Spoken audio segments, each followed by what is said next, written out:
Hi hello friends, welcome to my channel. ఈరోజు వచ్చేసి simple design అండి, ఎలా వేయాలనేది చూపిస్తున్నాను.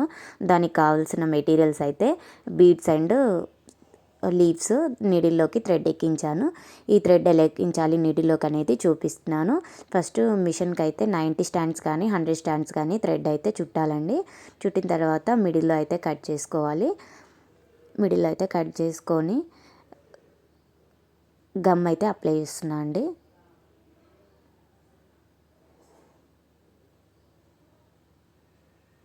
ముందుగా అయితే గమ్ అప్లై చేస్తున్నాను. నీడిల్ సైజ్ కూడా చూపిస్తున్నాను. ఇలా అప్లై చేసిన తర్వాత దాన్ని అంతా స్ప్రెడ్ ఇలా చేసుకున్న తర్వాత నీడిల్ సైజ్ చూడండి. నీడిల్ హోల్ కొంచెం పొడుగ్గా ఉంటుంది. ఈ నీడిల్లోకి డైరెక్ట్ ఇలా ఎక్కించేస్తే 90 స్టాండ్స్ కానీ 100 స్టాండ్స్ కానీ ఈజీగా ఎక్కుతుందండి. సో చూసారు కదా, చాలా సింపుల్ అండ్ ఈజీ అండి థ్రెడ్ ఎక్కించుకోవడం నీడిల్లోకి. బిగినర్స్కి అయితే చాలా యూస్ఫుల్గా ఉంటుందని చూపించాను. తర్వాత మనం థ్రెడ్ ఐరన్ చేసుకోవాలండి. థ్రెడ్ ఐరన్ చేసుకోవడం వల్ల ఫినిషింగ్ అనేది నీట్గా ఉంటుంది. టాజిల్స్ అనేవి నీట్గా ఫినిషింగ్ అనిపిస్తాయి. సో ఇలా అయితే 4 నీడిల్స్కి అయితే ఎక్కించి పెట్టానండి. మొత్తం 36 కుచ్చులు అయితే అవుతాయి ఇలా 4 నీడిల్స్కి. అదే కుచ్చులు ఎలా వేయాలి అనేది చూపిస్తున్నాను. దానికి వచ్చేసి ముందుగా మనం నీడిల్లోకి థ్రెడ్ ఎక్కించుకున్న నీడిల్ని శారీ కింద నుంచి పైకి అనేసుకోండి.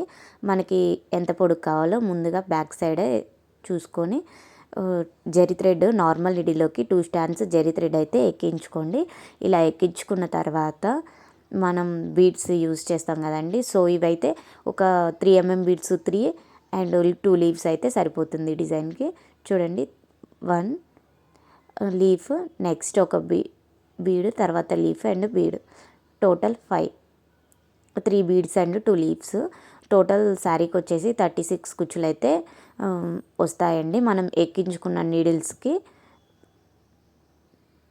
చూసారు కదండి, బ్యాక్ సైడ్ జరీ థ్రెడ్ లాక్ అయితే వేసేసుకొని మళ్ళీ కుచ్చు లోపల నుంచి జరీ థ్రెడ్ని కిందికి అనేసేయండి. చూడండి, చాలా సింపుల్ అండ్ ఈజీ అండి. నా వీడియోస్ కానీ మీకు నచ్చినట్లయితే లైక్ చేయండి, షేర్ చేయండి, కామెంట్ చేయండి.